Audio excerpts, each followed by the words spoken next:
I don't think bird sounds, the twittering of birds, I don't think that's terrible background noise for a podcast. Good. Yeah, I think it's fine. There'll be quite a bit of it, so... That's fine. They're quiet now. Yeah, oh, yeah. Yeah.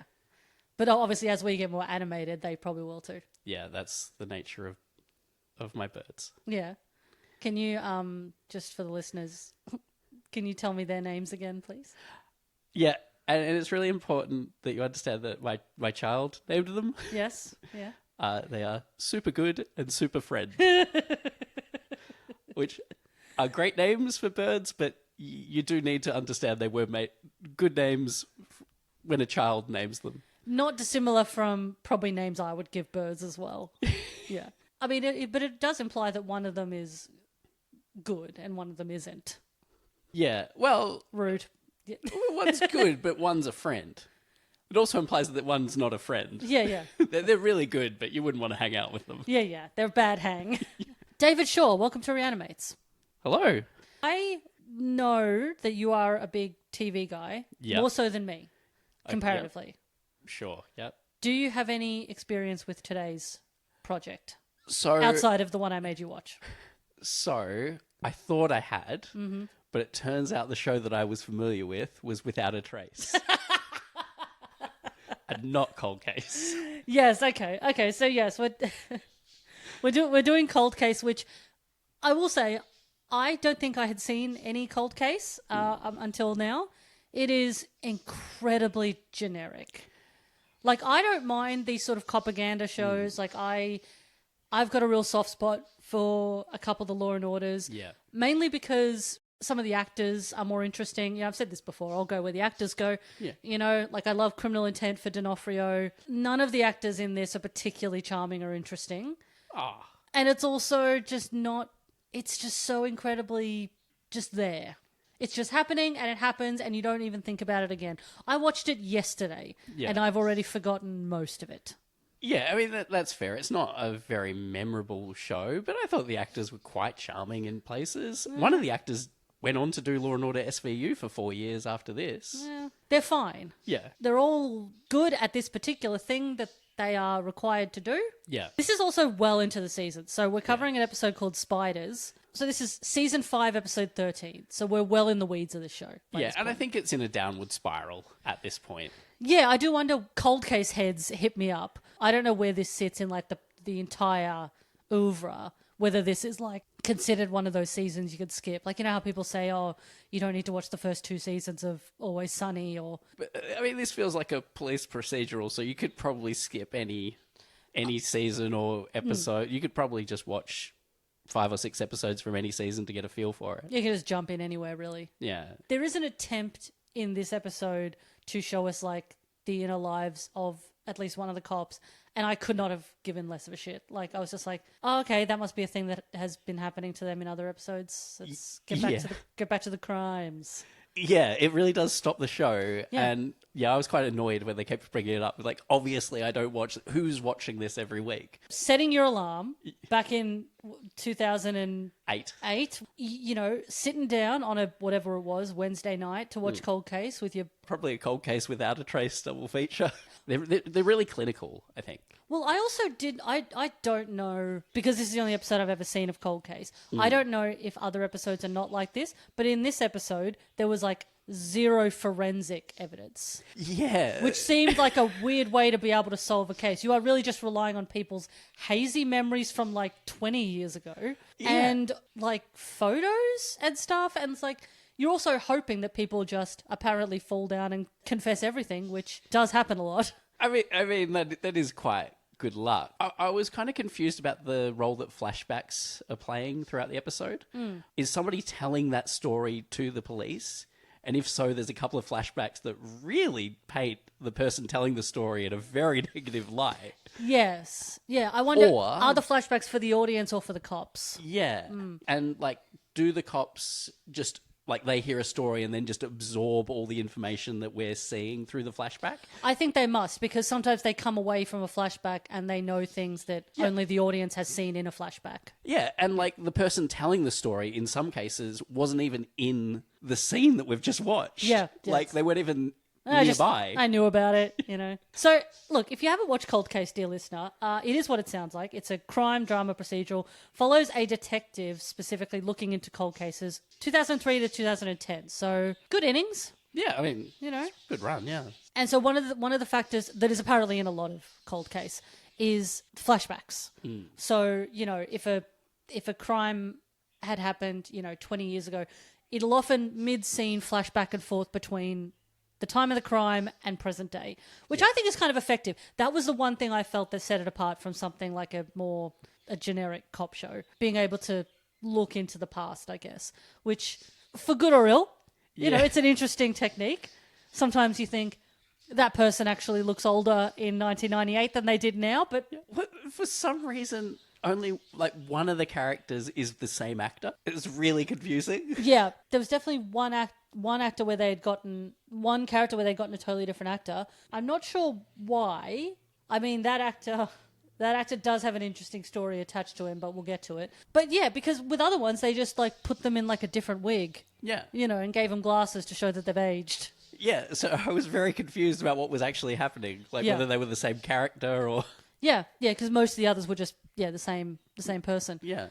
Although I think at least one of them was there was a couple. There was two that were a different actor. There were two that were the same. I think that I genuinely think it depends on how well they could have aged them up, because like there was definitely a couple of actors who had such young faces you could not have aged them in a way that looked normal.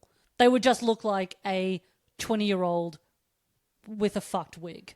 You could cast other people that would be appropriate, but I mean, it's up to the But then it'll confuse the audience, Dave. We can't have people confused during Cold Case. This episode was directed by John Peters, who has mostly worked in cinematography.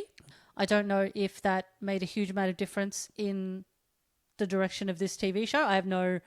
This particular episode, I have no basis for comparison. It was written by Liz W. Garcia, who, when I looked on her IMDb, wrote 20 episodes of a show called Memphis Beat. Not seen it. No, but it sounds sick, because I didn't know about it, but it sounds great. A quirky Memphis detective, played by Jason Lee, who has a connection to the city, and he loves blues music. And he solves crimes. Oh, well, I'm in. That sounds great. Yeah. I want to watch that. Was there only 20 episodes of it, or there's only 20 episodes, or she wrote 20? She wrote 20 episodes. I think there was 1 or 2 seasons, maybe. Oh, okay. Yeah, so it didn't last very long. Disappointing. Yeah, because it sounds like a really good concept, but I won't speak too soon, because it could have been executed poorly. I have no idea. I don't know. How can you go wrong? All right, so we open on 1998, which is when the original case happens. We know it's 1998 because Sugar Ray is playing. Yeah, it's haunting. Yeah. It's also one of the notable things about this whole episode is the very jarring uses of music. Yeah. There's a lot of pieces of music that do not convey the tone of what we should be feeling in these scenes. But having a Sugar Ray jump scare is not the worst thing that's going to happen to us in this episode. It's not, but it did set the tone nicely for me, I thought. Yeah. You're like, oh, Sugar Ray, I'm going to have a bad time. It's a weird choice for a flashback of 98. Really? What other music was around in 1998 besides Sugar Ray? You're right. We only had Sugar Ray in 98. People don't know how good they have it now with Spotify. We just had whatever Sugar Ray was putting out. Mark McGrath appearing at the end of our beds like Bob in Twin Peaks. Oh, it was a dark time. And then 9/11 happened. I'm not sure they were connected. Hey, you don't know. Where was Mark McGrath that day? So I was, in that 2 seconds, I was desperately trying to think of a Sugar Ray pun that would work for 9/11. That's me every morning. You got to stretch those pun muscles or they'll atrophy. So a young woman, she's in the lobby of a courthouse. She's approached by a young man. These are going to be our two main characters. The young woman is Tamira, played by Emily Wallace. She has one of my favorite IMDb credits, which is a 2009 movie, a comedy. Yeah. It is called Balls Out, Gary the Tennis Coach. Sounds great. I presume that's about a tennis coach of some persuasion. Probably called Gary. Probably called Gary, and it's probably going to be one of those like gross out / sexy comedies where a lot of people get hit in the nuts and boobs and probably, I don't know, pubes. There's a lot of pubes in the early 2000s. Well, it's sounding very sexy. Oh, yeah. You know what else is sexy? You know who plays Gary? I don't. Sean William Scott. Mm-hmm. What, 2009? Yeah, 2009 Sean William Scott, baby. Yeah. That is pretty sexy. Yeah. So, and the young man is Spider, played by Johnny Lewis from Sons of Anarchy. Oh, okay. So I didn't know anything about, because I haven't seen Sons of Anarchy. I don't keep up with TV very much, as much. But I saw this in on the IMDb trivia, and it led me down a bit of a rabbit hole. The IMDb trivia said, Johnny Lewis, who played Spider, died on September 26, 2012. It was a very disturbing situation. That was the whole comment. And I mean, people might have known this at the time. I certainly didn't. This is from the BBC. Police are investigating the death of a Sons of Anarchy actor in Los Angeles, California on Wednesday after he apparently killed his landlady. Johnny Lewis, 28, was found in the driveway of his house after appearing to have jumped or fallen to his death from the roof. He is the only suspect in the death of Catherine Davis, 81, who was apparently beaten to death at the property. Jesus. Court records show Lewis had been released from prison a week earlier. Records show the actor pleaded no contest to charges of assault with a deadly weapon and attempted burglary in 2 unrelated cases earlier this year. Over the summer, he was enrolled in a drug, alcohol, and psychiatric treatment program, released September. Los Angeles Police Commander Andrew Smith said neighbors reported they heard a woman screaming inside the house in the Los Feliz neighborhood before the bodies were discovered. They also told officials that a man had jumped over the fence, assaulted a painter and a neighbor, and then jumped back over the fence. And that's a very disturbing scene. It's crazy. I think, like, I did some reading. He had apparently had a motorbike accident in 2011. He refused to have any MRIs, even though it was like he had like a lot of head trauma, and then started exhibiting a lot of odd and dangerous behavior after that. So they think that he might have had some sort of psychological issue related to the head trauma from the accident. Anyway, very sad. It is very sad. Yeah. But that's quite horrific. Yeah.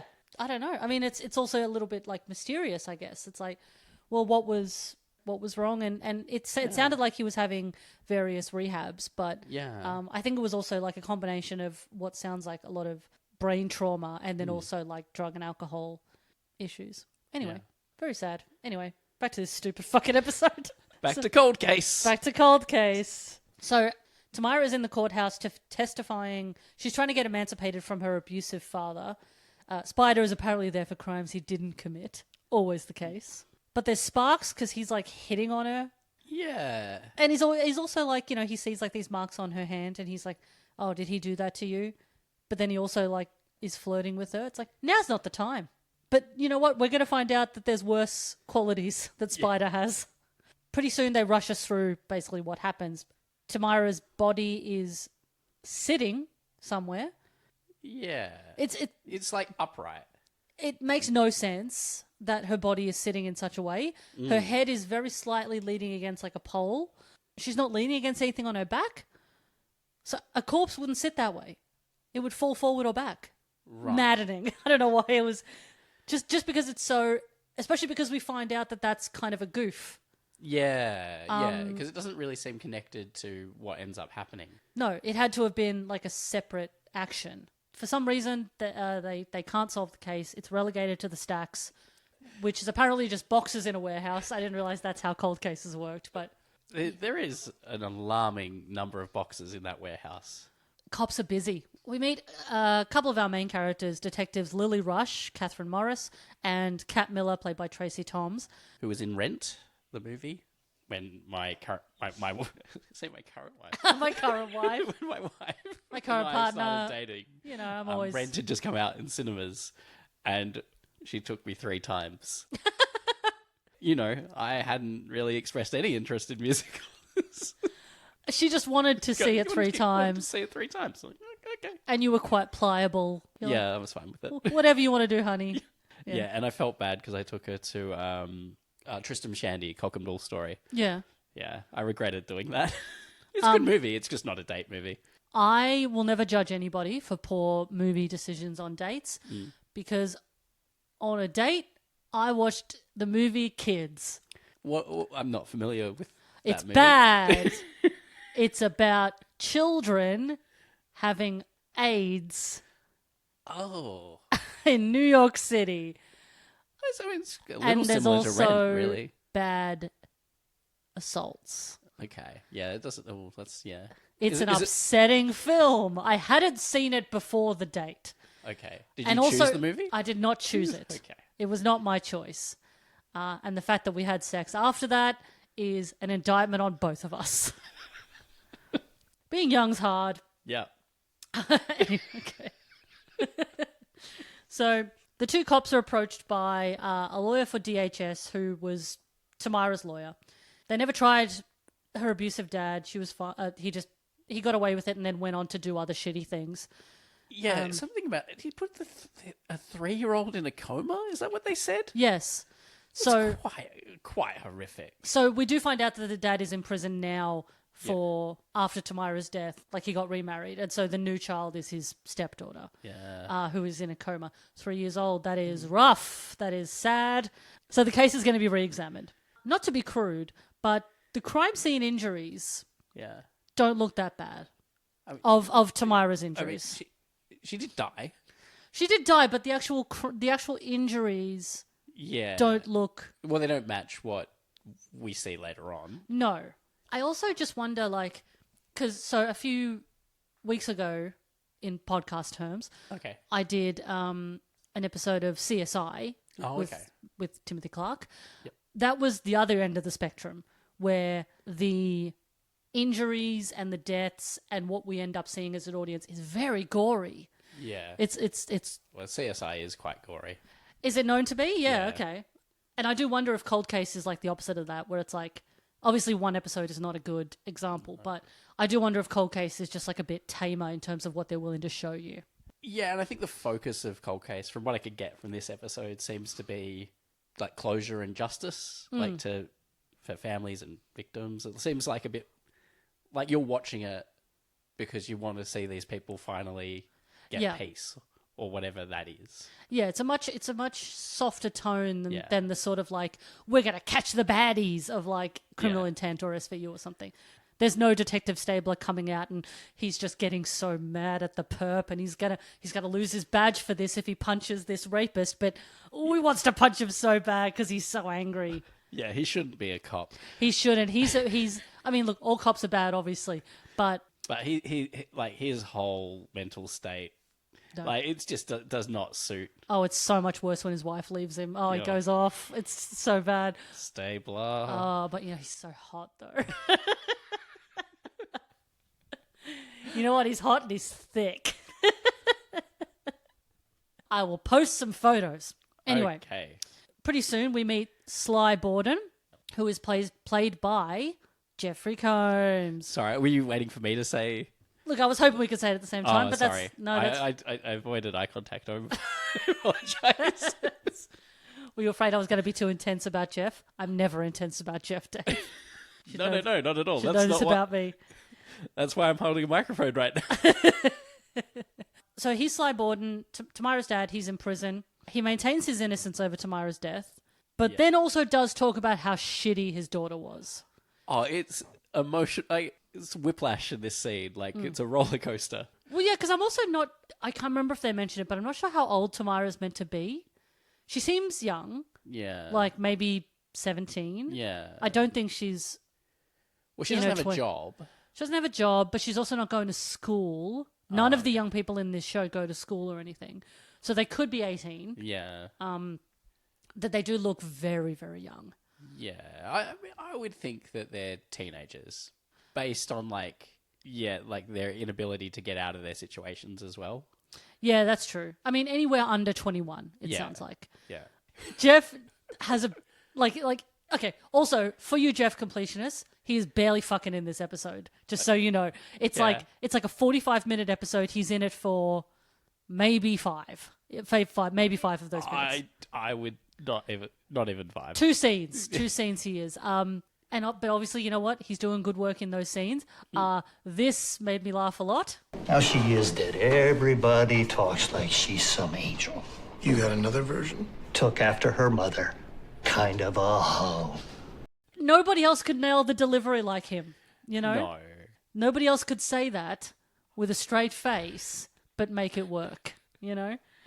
I mean, he's given a lot to do in that scene. Just before that line, he says that I didn't know that my little girl was being murdered. Yeah.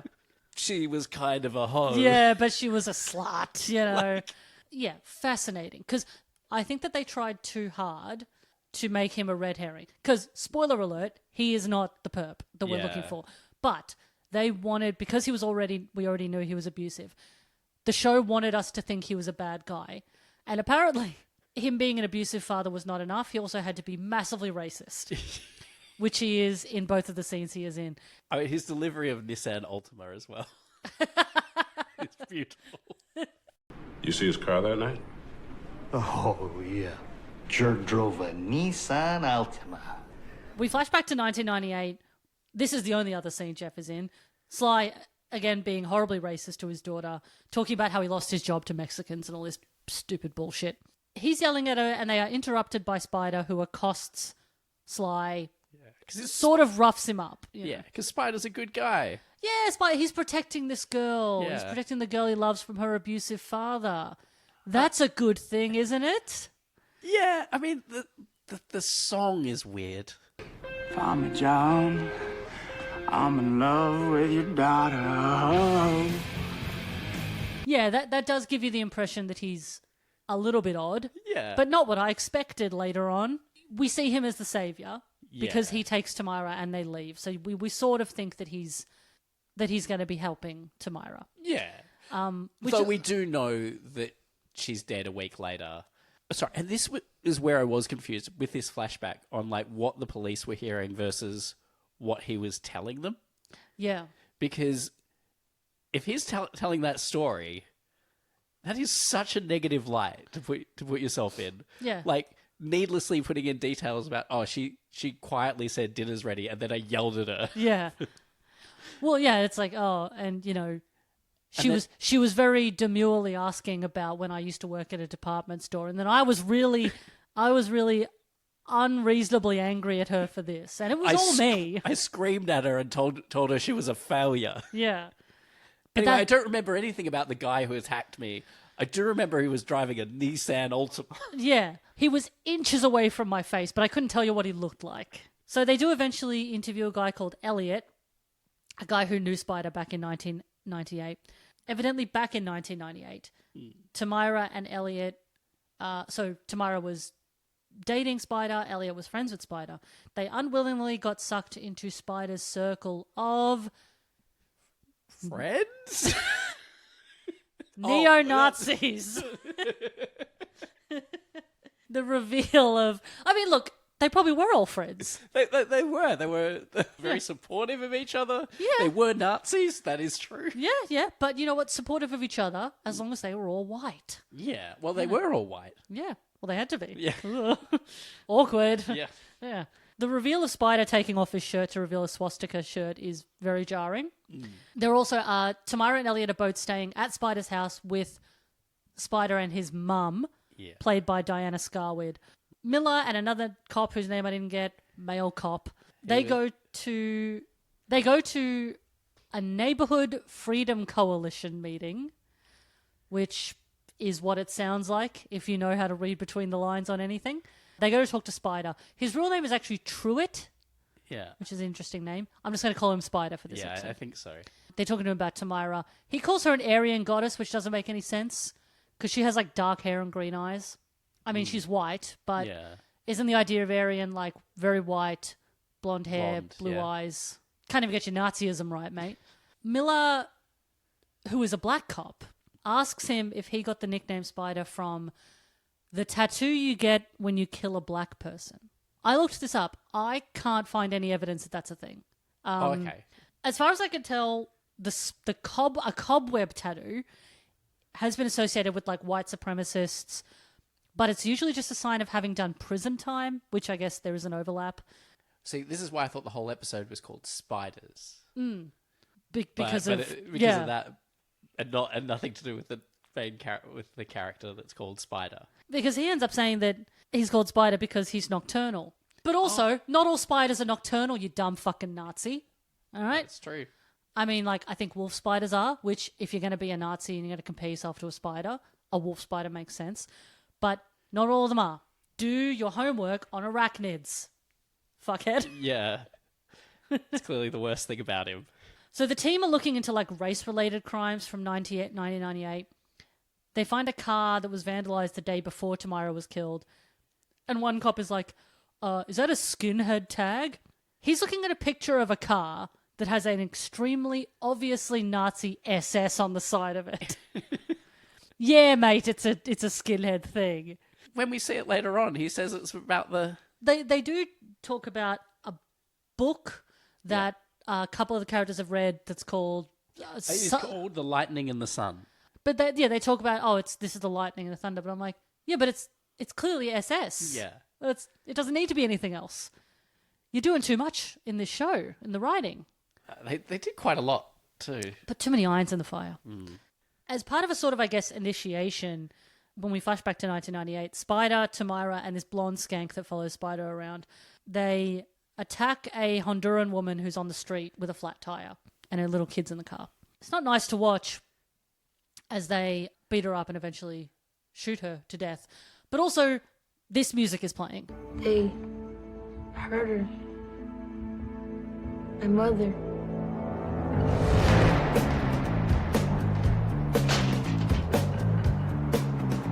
What are you doing?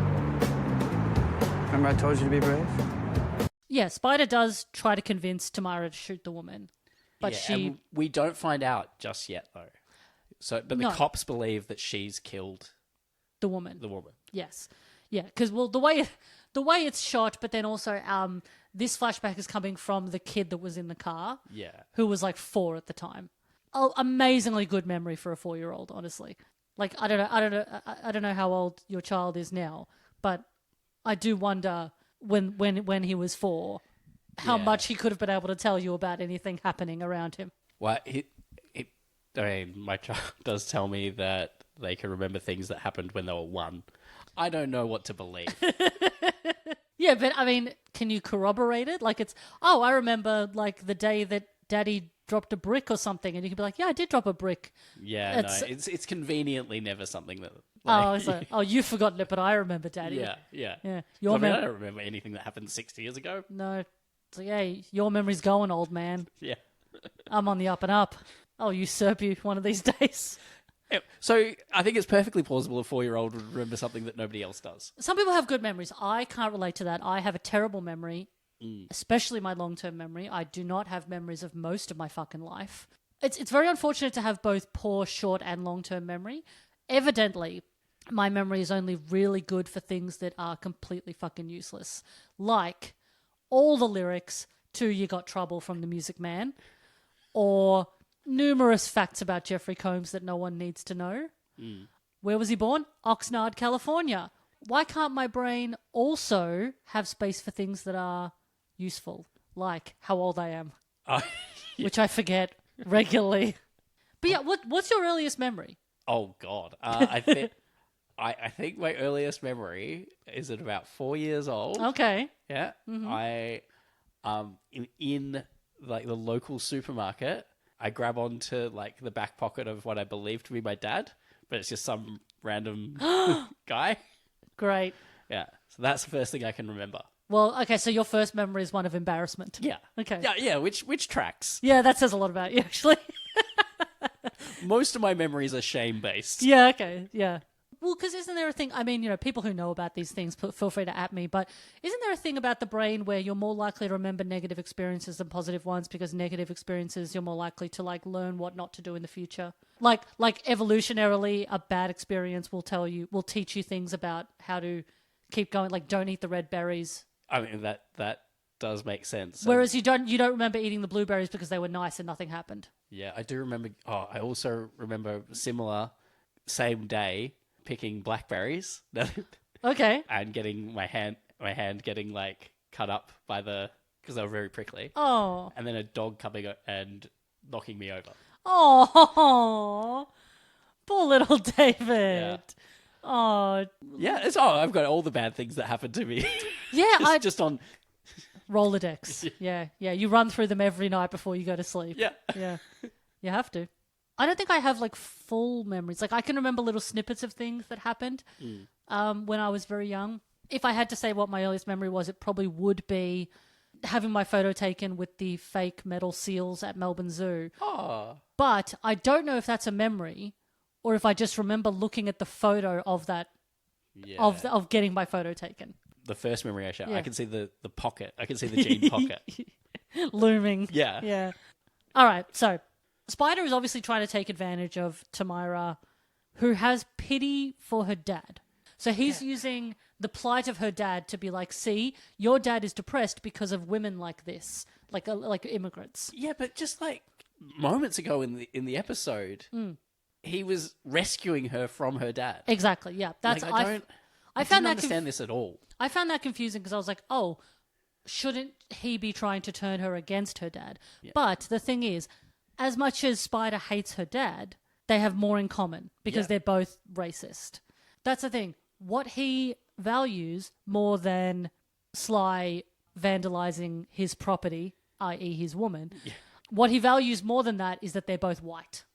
To me, that was like, that's how I would see his sort of like white supremacist viewpoint of it. It's like, if nothing else, that's what they have in common, is that they're both white. Therefore, he is going to align himself with Sly over a decent man who is not white.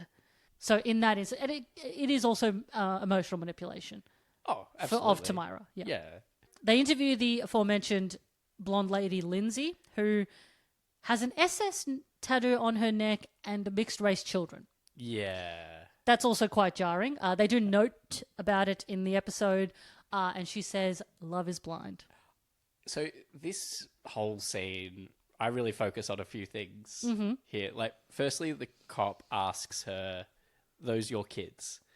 Obviously. Like, how would they have gotten to the state? He knows. Yeah. He knows they're She would have came in with them. Yeah. Yeah. Like, so it really bothered me that he asked her about it. Two, like, they're not behaving poorly. They're just playing.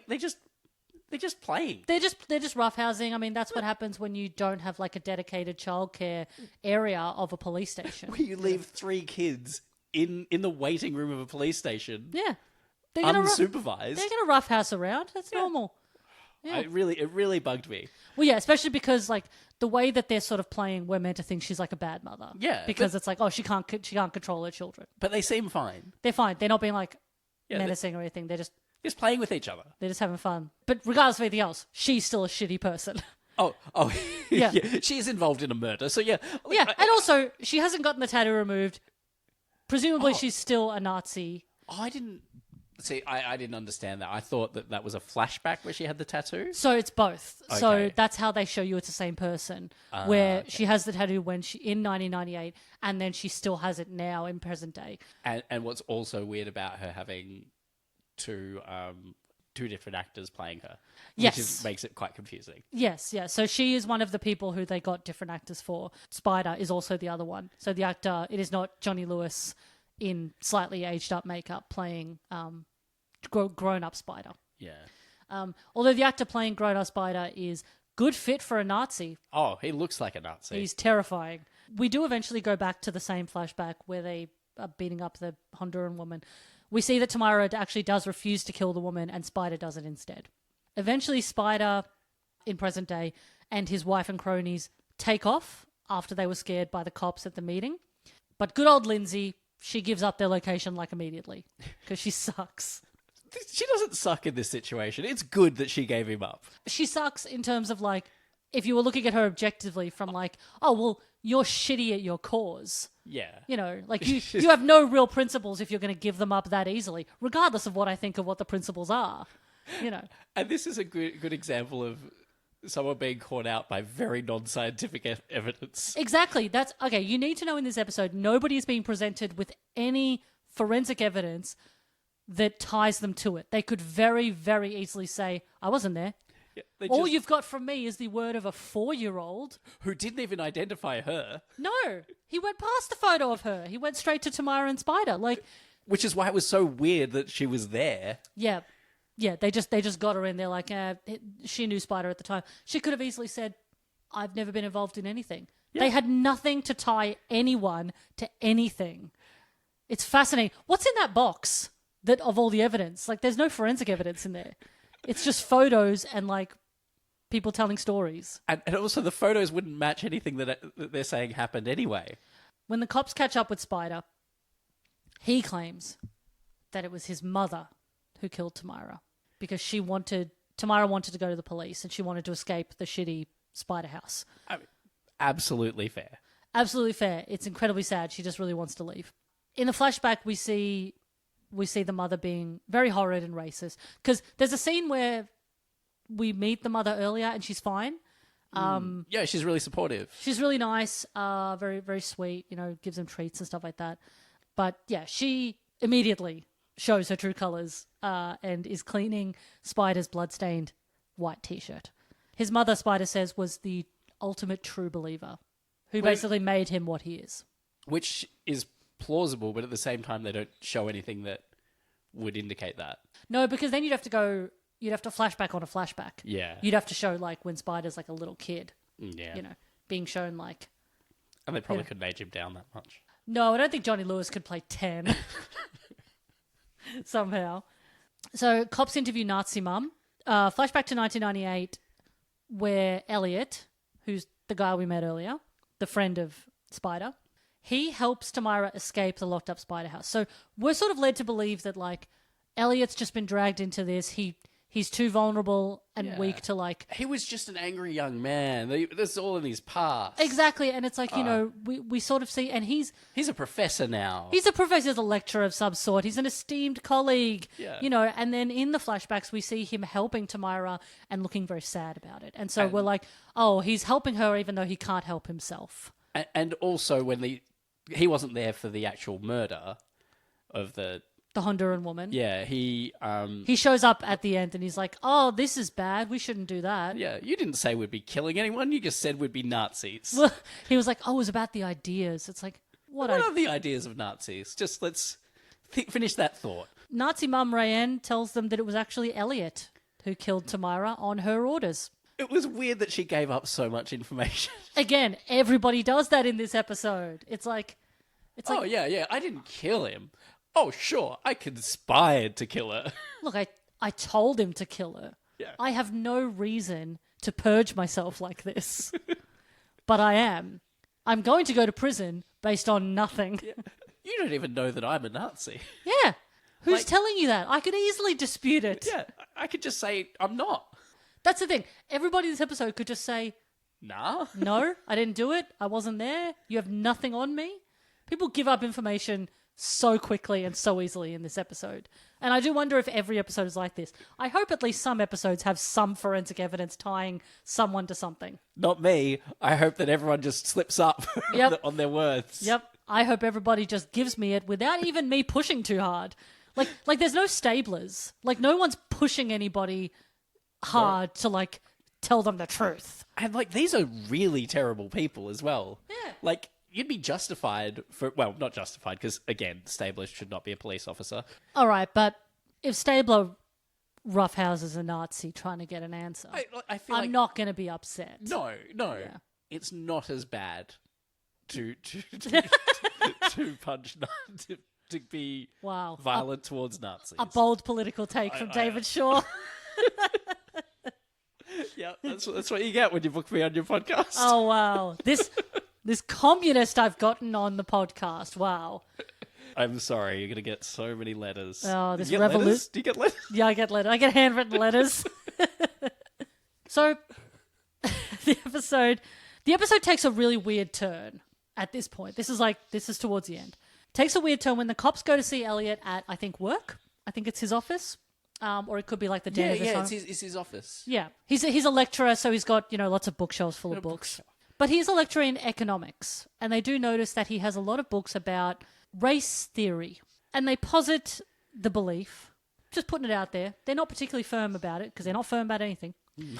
They posit the belief that he actually never really stopped believing the Nazi stuff. And, he got into it, maybe he didn't mean to, but maybe he just stuck with it.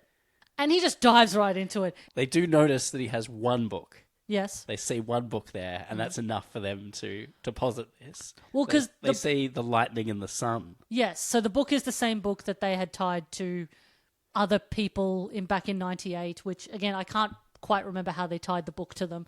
They tied that, but then there is also a lot of other suspect books. There was Mein Kampf as well. Yeah, I mean, obviously. That's the big one. Yeah. That's like Wuthering Heights if you're doing classics. Like, you got to... But that's the thing. He talks... He says briefly, how can you talk about economics without talking about race? I mean, technically true. Technically, that is something you could talk about in an economics class, is the division of economic and race and class and all that stuff. Fine.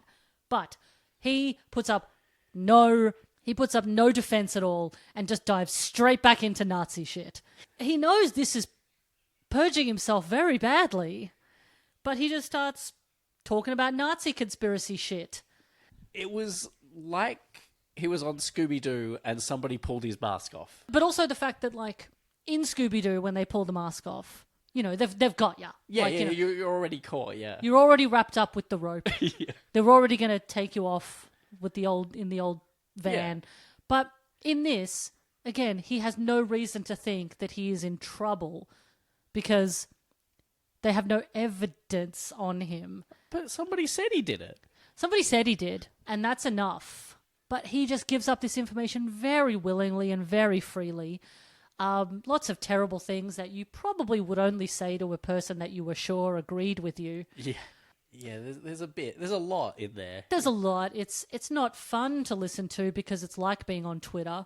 He'd been really nice in the earlier scenes, and so this is really quite jarring. In the earlier scenes, he's the one who puts them onto Spider and like tells them what Spider was doing. Yeah, there's no need for him to have done that. No, he could have just said, "Oh, I just thought she stopped hanging out with us." End of. Yeah.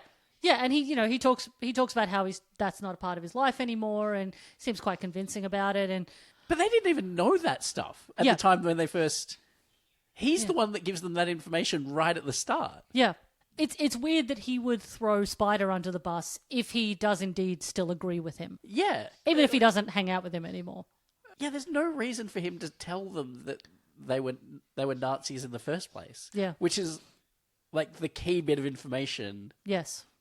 That's like helps them. Well, I say find the people they need to ask whether they did things. Yeah, who immediately give them all the information they need. Just not a tough day at the office was this. No.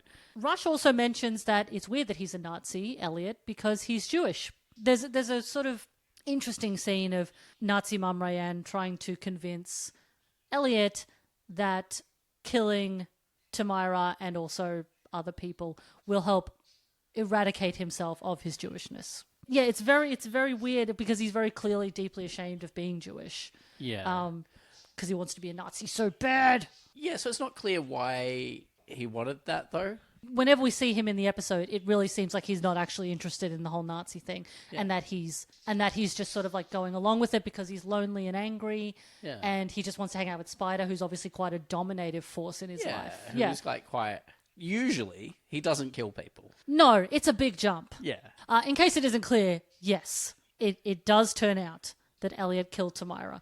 So basically, after he helped Tamira escape, Rayanne is like, you got to solve this because you don't want to be Jewish anymore, and you got to kill her to not be Jewish. I don't quite understand her logic, but he goes with it. He follows her. He kills her, and then he cries, so he feels bad about it.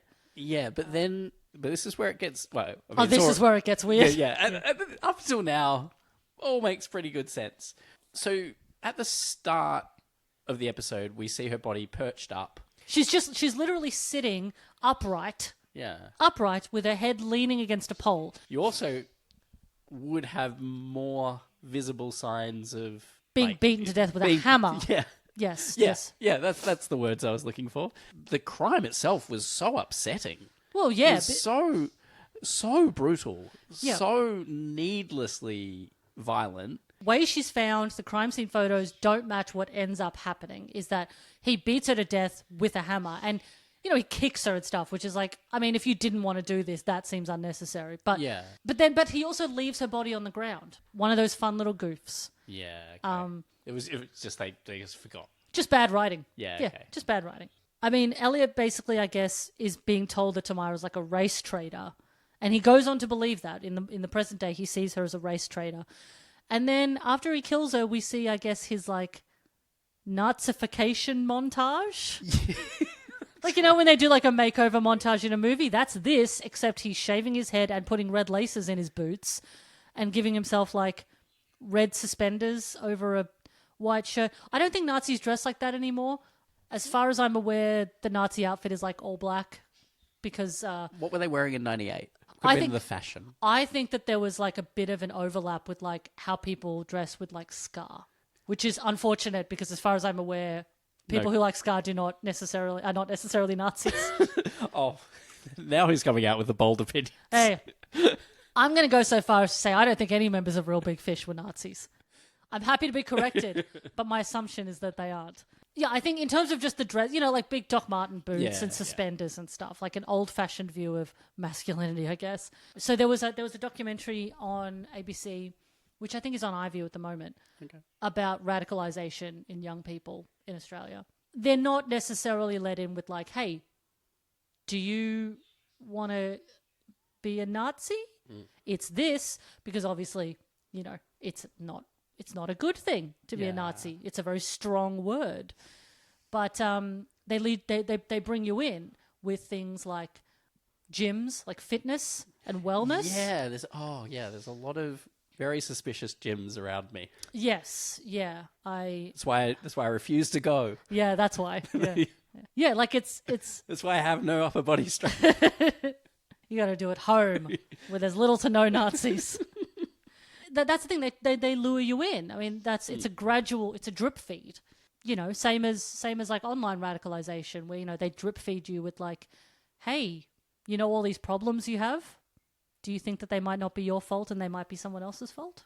Come to my seminar. It's a heavy subject.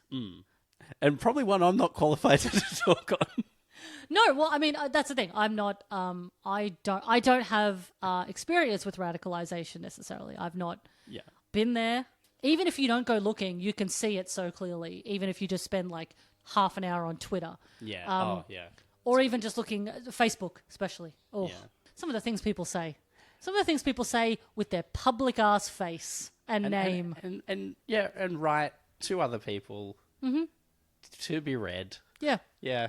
I honestly don't read the comments is probably like it sounds hack now, but it's probably the best advice you can get because there is no worse person than the person commenting in the comment thread of a news article. ABC and BBC get some pretty bad ones, but any news item that is about anything will attract the worst people saying some of the worst things you've ever said. And you go onto their profile and they've got photos of their beautiful children and holidays they've been on. And their bio will say something like, husband, farmer, son. They're normal people. They walk among us, Dave. You should be afraid all the time. I am afraid all the time, but just not necessarily of people. It's lots of things as well. It's not just people. But the people are probably the Nazis rather than the things. Yeah. Yeah, I don't know a huge amount of inanimate objects that were complicit in race crimes. But just the presence of them is very unsettling. Yeah. Hammers. Yeah. Hammers are bad. Wow, that's what I learned from this episode. So, again, he gives them a full confession under very little duress. They're literally just standing there, not even putting much of the hard word on him, just being like, so you killed Tamara, eh? And he's like, and then the full story. Like, it's wild. He's kind of like, I'm a lot of things, but I'm not a liar. Yeah. You know what? You're right. That race trader, who I'm still calling a race trader 20 years on, I'm still mad at her, even though I murdered her. I'm still mad at her. I'm still going to shit on her good name. To be fair, that's what everyone seems to do. Yes. Like her dad. No one's very nice to Tamara in this episode. But yeah, it's also not clear what has happened to him in the intervening years. Well, he grew his hair back. put his hair back, got glasses. Yeah. You know, that's how you know that time has passed. I mean, he's managed to get a decent job as an economics professor. Yeah. I assume he just peppers in a lot of his race theories into his lectures and, just doesn't make it super obvious, I think he might make it super obvious. He Oh, doesn't- okay, so you think it's like a Nazi university? He doesn't strike me as the subtle type. Like, No. he's got some like, at the start, he said he wasn't a Nazi, right? yeah. So that completely throws off a lot of things that he then goes to do. But So he is a liar. he is a liar. Like, he doesn't seem clever enough to hide it beyond initially saying it. I think that he also is just like, he just loves to talk about himself. Yeah, And he loves okay. to talk about his theories. And when given the chance, even in a police interrogation, he will do so. He's like, I love talking about Nazism so much. I'm going to give myself up in this confession. And also just tell people that, it's okay because, like, the tide's turning as well. And, like, there's more people who are... And you're like, yeah, there are, but that doesn't make you... that you're still going to jail Yes. because of the murder that you did. What's interesting, though, especially in this episode, I mean, times have changed since 2008, whenever this was. Yeah. Times have changed, but a lot of the white people in this episode seem to think that the police are not on their side. The cinematic bad guys are Nazis. That is the worst thing you can be. Yeah, but the Nazis, part of their whole ethos in this episode is that they're having to fight this war on their own because the cops and the government won't help them. Are helping you. What are you talking about? Have you seen any cop? Any cop? Wait, is that why they're so keen to give up the information? They think that they're on their side, and they go, but you specifically aren't. Like, I think that in this episode, the Nazis, I think they believe that they have like a cause Yeah. that they have to fight for, Yeah. despite not having support from cops and government. Well, I think they're saying that was changed, like that was changed in 2008 because he's like the Neighborhood Coalition for Freedom. Yeah. That's saying, yeah, we're getting there. Anyway, so he just says he did it, and then we get the ending montage of everyone like coming to terms with things. Like they eventually find the Honduran woman's body that the guys had gotten rid of, so she's able to rest. Like a lot of the people who died in this episode, they like appear and then disappear because they're like at rest now, I guess. Spider, Nazi mum, and Elliot are all going to jail. Yeah. They're all led through at the same time. Like they're all having to like make eye contact with each other. Yeah. I think what's weird in these It's like the Avengers. They're all assembled. Well, I think that at least one of them says, I think Spider, says that he's not mad about going to prison because there's a lot of Nazis in prison. Yeah.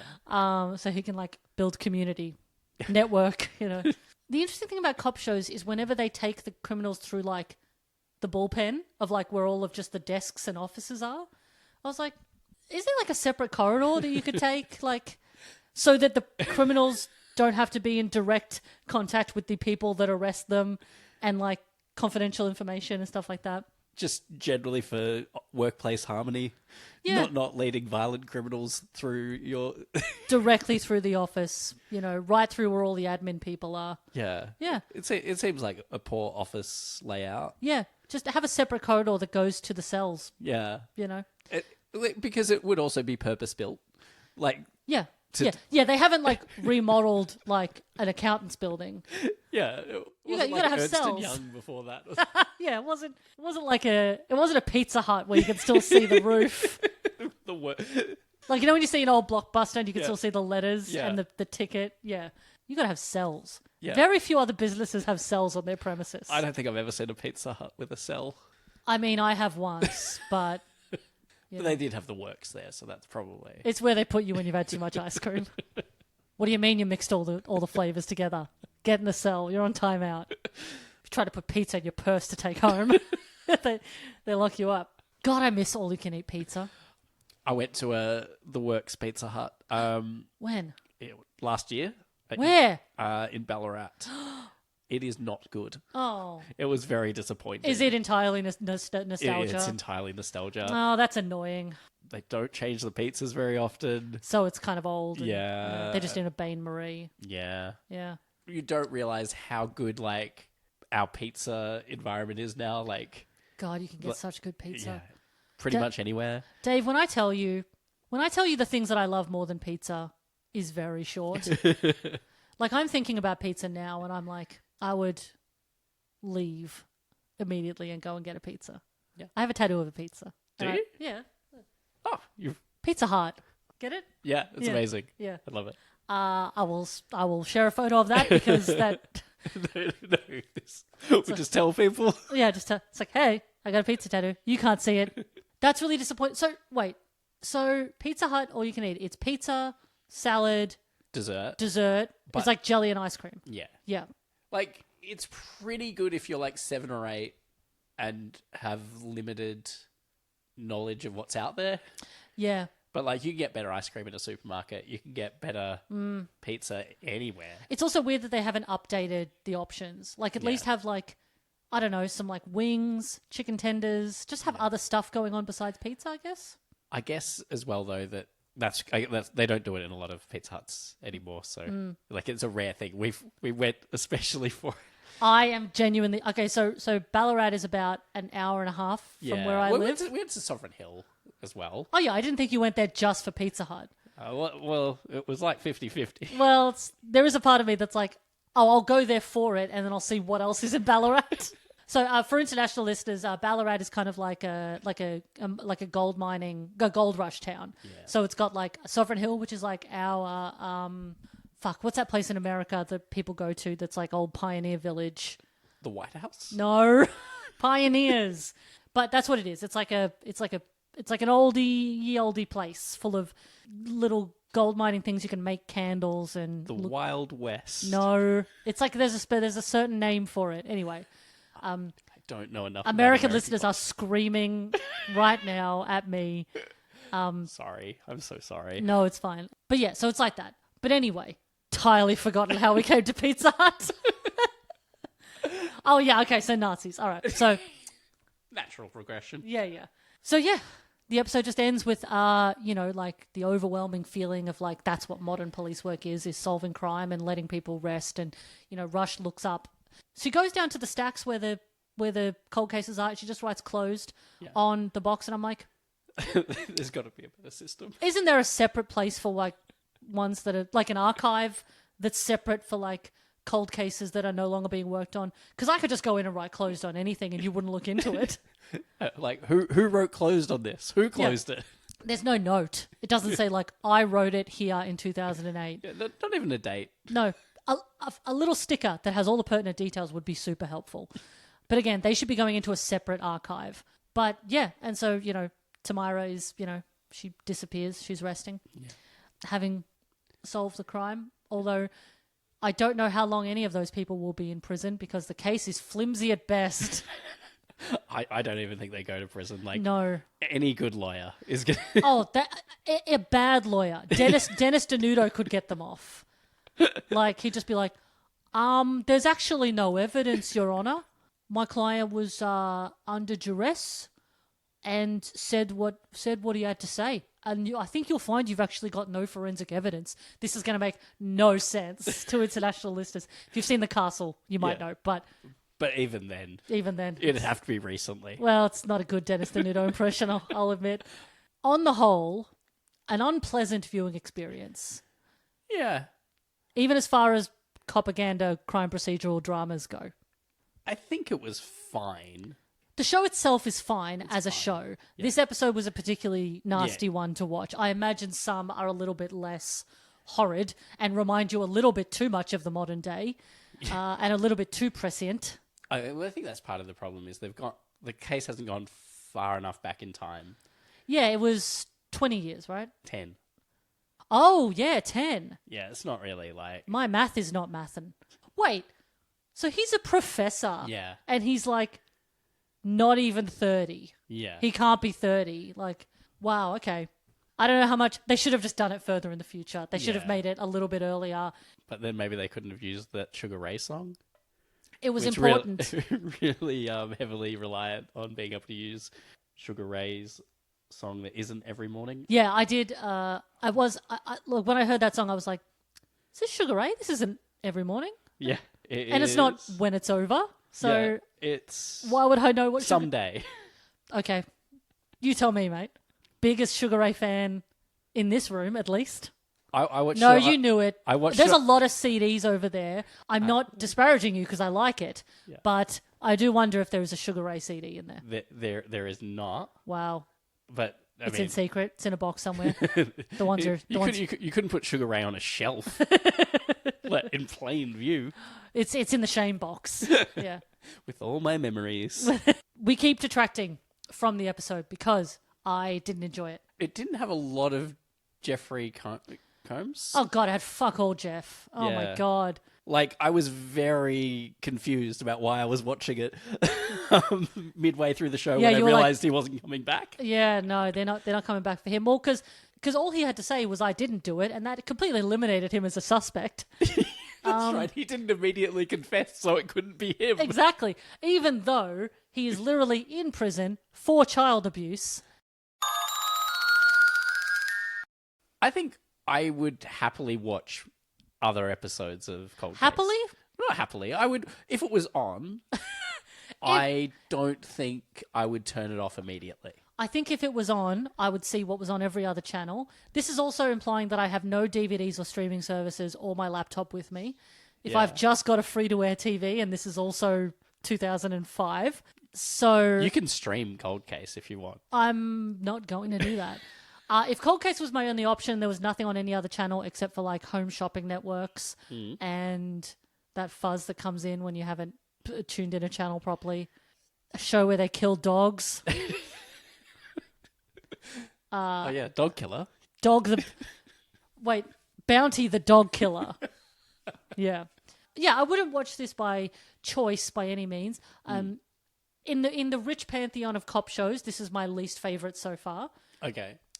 Really? Least favorite cop show? There's like a whole thing of there's like Blue Bloods and the whole Chicago shows. Of the ones I've seen, Dave, and I have not seen many. I have not kept up with the entire Chicago set of different cop shows there are.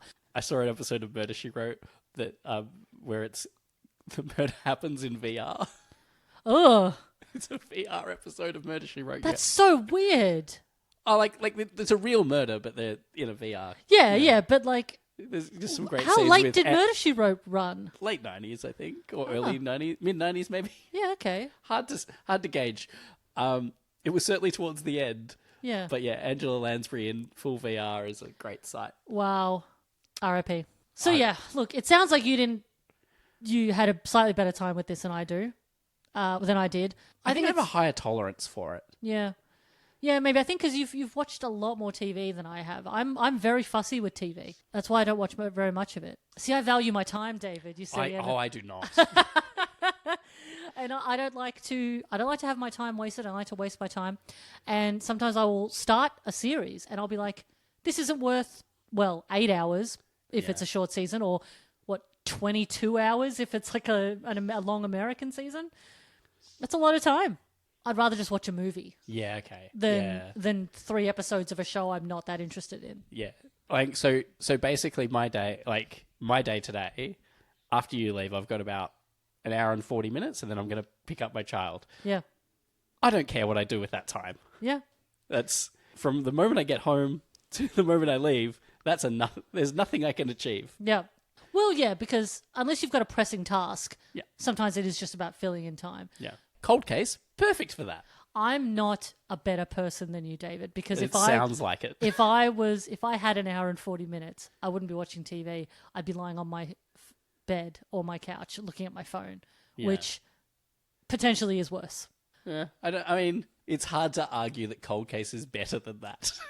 Depends what you're looking at on your phone. I mean, if I'm opening Twitter, I'm having a bad time. Yeah, true. Although, similar time to this episode. So yes, if you're a Jeff completionist, this one's unpleasant, and also he's only in probably the first 10 or 15 minutes. You could probably finish at the end of his scene, to be fair. David Shaw, anything to plug? I've already mentioned that I have a child. Is that something that you plug? Yeah. Oh, look at me. I've had sex at least once. All right. Yeah, that's something I do like to advertise. You gotta stop shouting it. Everyone in the cul-de-sac's getting annoyed. Well, no, I don't have anything with. Okay. I mean, comedy festival's coming up. You should see shows for that. Yeah, you don't have a show. I but don't have a show, but I recommend going to it. Yes. The Comedy Festival in Melbourne is coming up. Oh, true. You've got international listeners. That's it. But also, just in your town, go out and see some comedy. Yeah, Comedy's you should. good. You should. Yeah. But no, nothing to plug. Okay. I'll allow it. I don't know. How do you fade to black in an audio podcast? You just very slowly get quieter and quieter until you can't hear it anymore? Yeah, I guess so. I guess, yeah, it's just fade out. Maybe we'll just pretend that we're Stop having this talking, conversation yeah. and And I then can just eventually slowly fade it out. You don't need to speak quieter. I'm just No, I'm going to make it. I don't. I'm going to make it quieter, so you don't need like to. a technical thing. Yeah, I'm going to. That makes more sense, really, rather Yeah. than manually Yeah. fading myself out. Yeah. No, it's amazing what you can do in Audacity these days.